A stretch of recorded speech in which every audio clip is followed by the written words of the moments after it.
Assalamualaikum warahmatullahi wabarakatuh. Selamat berbahagia Bapak dan Ibu guru hebat dimanapun berada. Perkenalkan, saya Toto Prastio MPD, calon guru penggerak Angkatan 8 dari SD Negeri Kalibuana 1, Kabupaten Batang. Dalam kesempatan kali ini, saya akan menyampaikan koneksi antar materi pembelajaran modul 2.1, pembelajaran yang memenuhi seluruh kebutuhan belajar siswa, yaitu pembelajaran berdiferensiasi mengakomodir seluruh kebutuhan murid. Langsung kita mulai, Bapak dan Ibu guru hebat semuanya. Sebelum kita belajar lebih lanjut, mari kita cermati dulu pengertian dari pembelajaran berdiferensiasi, yang mana pembelajaran berdiferensiasi itu adalah sebuah usaha yang dilakukan guru untuk menyesuaikan proses pembelajaran di kelas untuk memenuhi kebutuhan belajar individu murid. Menurut Tomlinson, tahun 1999 halaman 14, dalam kelas yang mengimplementasikan pembelajaran berdiferensiasi, seorang guru harus bisa melakukan upaya yang konsisten untuk merespon kebutuhan belajar murid. Dari pengertian ini, bahwa pembelajaran yang telah kita lakukan selama ini kita sesuaikan dengan kurikulum Merdeka yang baru ini dengan menggunakan pembelajaran berdiferensiasi, yang mana guru harus konsisten untuk merespon kebutuhan belajar murid. Menurut Ki Hajar Dewantara melalui filosofinya menyampaikan bahwa maksud dari pendidikan adalah menuntun segala kekuatan kodrat yang ada pada anak-anak agar mereka sebagai manusia maupun anggota masyarakat dapat mencapai keselamatan dan kebahagiaan yang setinggi-tingginya. Dari filosofi Ki Hajar Dewantara ini, kita bisa mengartikan bahwa siswa, murid atau anak memiliki kekuatan kodrat yang berbeda-beda, memiliki keunikan yang berbeda-beda, memiliki karakteristik yang berbeda-beda. Maka dari itu, pembelajaran berdiferensiasi tepat untuk mengakomodir keunikan maupun karakteristik yang berbeda-beda pada diri murid. Pada pembelajaran berdiferensiasi, ini berakar pada pemenuhan kebutuhan belajar murid dan bagaimana guru merespon kebutuhan belajar tersebut. Artinya, pembelajaran berdiferensiasi itu harus bisa memenuhi kebutuhan belajar murid. Kemudian, melalui identifikasi, pemetaan, guru mengetahui kebutuhan belajar murid. Kemudian guru merespon kebutuhan belajar tersebut dengan mengimplementasikan pada pembelajaran berdiferensiasi. Untuk mengetahui kebutuhan belajar murid, menurut Tomlinson 2001, dalam bukunya yang berjudul How to Differentiate Instruction in Mixed Ability Classroom, menyampaikan bahwa kita dapat melihat kebutuhan belajar murid paling tidak berdasarkan 3 aspek. Kebutuhan belajar murid ada 3 aspek.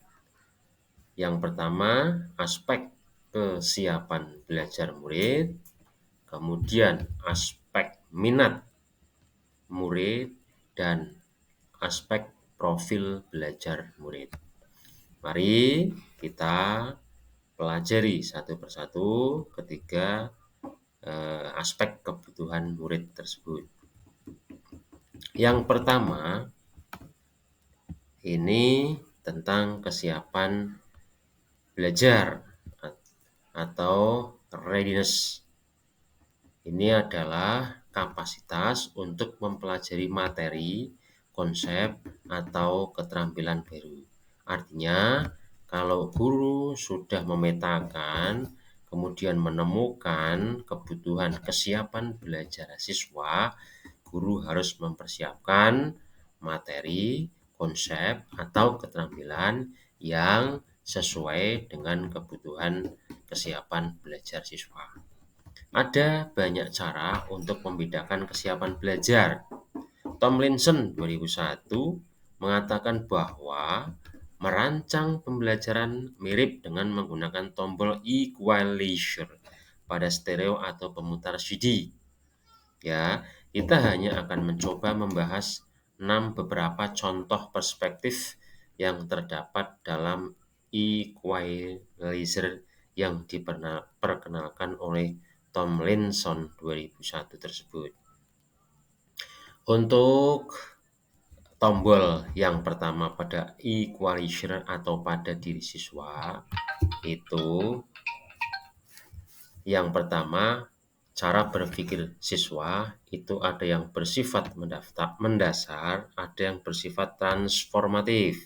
Artinya, ada yang memiliki cara berpikir yang bersifat mendasar, ada yang bersifat transformatif. Kemudian ada yang anak yang sudah bisa berpikir secara konkret, ada yang juga yang masih abstrak.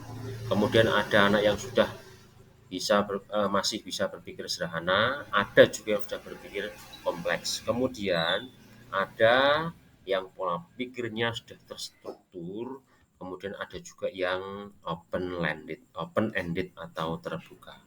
Kemudian ada yang bisa berpikir lambat maupun berpikir cepat. Untuk memenuhi kebutuhan murid dari aspek kesiapan belajar, cara yang baik misalnya kita bisa menyediakan soal atau pertanyaan pemandu atau pemantik untuk mengetahui pemahaman awal dari murid atau siswa. Kemudian untuk aspek kebutuhan belajar murid yang kedua, yaitu minat murid, yang mana minat adalah suatu keadaan mental yang menghasilkan respon terarah kepada suatu situasi atau objek tertentu yang menyenangkan dan memberikan kepuasan diri. Tomlinson 2001 mengatakan bahwa tujuan melakukan pembelajaran yang berbasis minat diantaranya adalah sebagai berikut. Yang pertama, membantu murid menyadari bahwa ada kecocokan antara sekolah dan kecintaan mereka sendiri untuk belajar. Kemudian, mendemonstrasikan keterhubungan antar semua pembelajaran.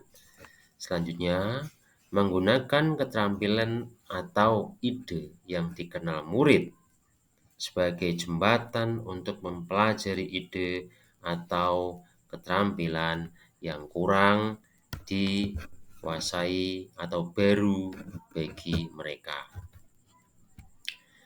Selanjutnya, ada beberapa cara yang dapat dilakukan oleh guru untuk menarik minat murid. Di antaranya adalah dengan menciptakan situasi pembelajaran yang menarik perhatian murid. Misalnya, ketika pembelajaran, guru bisa menggunakan cara atau metode humor atau menciptakan kejutan-kejutan dan sebagainya. Kemudian, menciptakan konteks pembelajaran yang dikaitkan dengan minat individu murid. Kemudian, mengkomunikasikan manfaat dari apa yang dipelajari murid. Selanjutnya, menciptakan kesempatan-kesempatan belajar murid-murid dan murid-murid dapat di mana murid dapat memecahkan persoalan atau problem. Itu beberapa di antaranya cara guru untuk menarik minat murid dalam pembelajaran.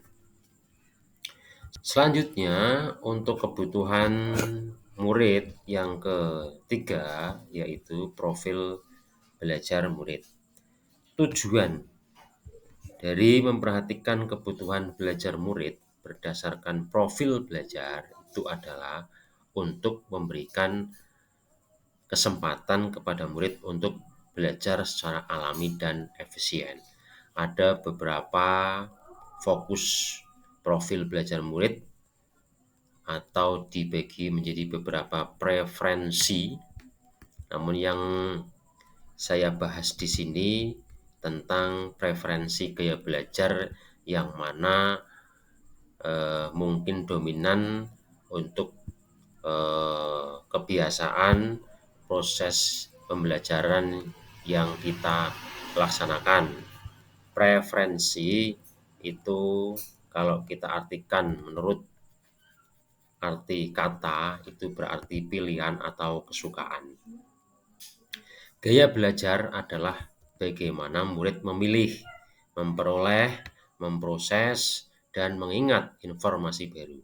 Secara umum, gaya belajar ada 3, yaitu visual, auditori, dan kinestetik. Gaya belajar visual itu adalah belajar dengan melihat. Misalnya, melihat melalui media yang berupa gambar, diagram, PowerPoint, catatan, peta konsep, grafik, organisir, dan sebagainya. Kemudian yang auditori itu belajar dengan mendengar. Misalnya mendengarkan penjelasan guru, membaca dengan keras, mendengarkan pendapat saat berdiskusi, dan mendengarkan musik.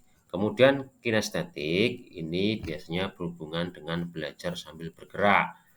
Ini tergantung dari keunikan atau karakteristik murid masing-masing. Selanjutnya saya sampaikan beberapa contoh cara-cara yang dapat dilakukan guru untuk mengetahui kebutuhan belajar murid. Yang pertama, ulangi sekali lagi, contoh cara yang dapat dilakukan guru untuk mengetahui kebutuhan belajar murid. Ini bisa kita implementasikan dalam kegiatan belajar kita. Yang pertama, yaitu mengamati perilaku murid-murid mereka. Sebagai guru, tentunya dalam mengajar, jangan lupa, jangan hanya kita hanya sekedar menyampaikan materi, namun harus bisa mengamati perilaku murid-murid kita. Kemudian, mencari tahu pengetahuan awal yang dimiliki oleh murid terkait dengan topik yang akan dipelajari. Ini bisa dilakukan dengan membagikan soal untuk mengetahui pengetahuan awal yang dimiliki siswa. Nanti dari kegiatan tersebut akan kita ketahui kebutuhan belajar siswa, baik yang kebutuhan kesiapan belajar, kebutuhan belajar minat, maupun kebutuhan belajar profil belajar. Kemudian melakukan penilaian untuk menentukan pengetahuan, keterampilan, dan sikap mereka saat ini. Dan kemudian mencatat kebutuhan yang diungkapkan oleh informasi yang diperoleh dari proses penilaian tersebut. Jadi, melakukan penilaian yang berkelanjutan untuk menentukan pengetahuan, keterampilan, dan sikap mereka saat ini. Kemudian dicatat sebagai informasi untuk kita melaksanakan pembelajaran yang akan datang. Ini juga sebagai kegiatan untuk pemetaan atau identifikasi kebutuhan murid. Kemudian mendiskusikan kebutuhan murid dengan orang tua atau wali murid. Boleh dilakukan seperti itu. Kita melakukan diskusi dengan wali murid atau orang tua, apa yang mungkin dibutuhkan murid agar murid itu siap melaksanakan proses pembelajaran. Kemudian mengamati murid ketika mereka sedang menyelesaikan suatu tugas atau aktivitas.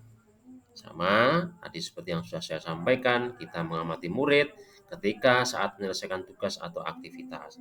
Kemudian bertanya atau mendiskusikan permasalahan dengan murid, biasa boleh kita lakukan diskusi dengan murid. Kemudian membaca rapor murid dari kelas mereka sebelumnya untuk melihat komentar dari guru-guru sebelumnya atau melihat pencapaian murid. Boleh kita melakukan diskusi atau komunikasi dengan guru-guru sebelumnya untuk melihat pencapaian murid melalui buku laporan pendidikan atau buku rapor murid.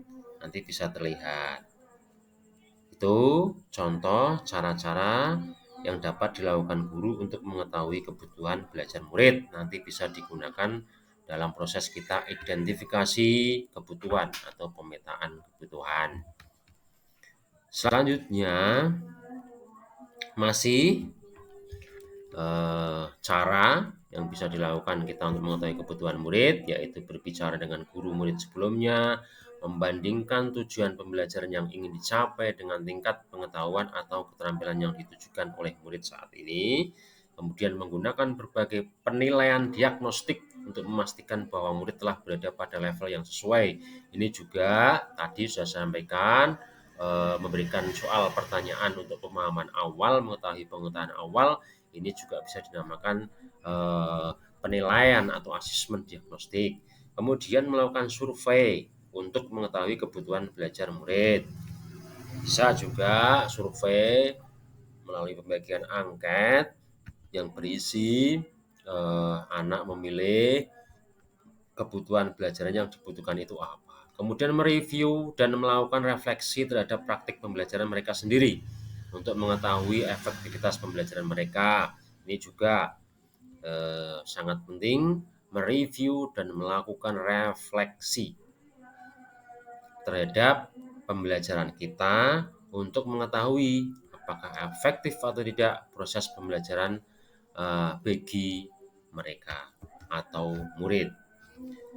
Selanjutnya dari rangkaian informasi yang telah saya sampaikan di depan, mari kita simpulkan bersama bahwa mendapatkan informasi tentang kebutuhan belajar murid itu tidak selalu harus melibatkan sebuah kegiatan yang rumit. Guru yang memperhatikan dengan seksama hasil penilaian formatif. Kemudian hasil perilaku murid, refleksi murid, dan terbiasa mendengarkan dengan baik, murid-muridnya biasanya akan lebih mudah mengetahui kebutuhan belajar murid-muridnya. Kemudian kita bisa lakukan membuat catatan tentang profil murid. Ini juga akan sangat membantu guru menyesuaikan proses pembelajaran dengan kebutuhan murid. Demikian Bapak dan Ibu guru hebat.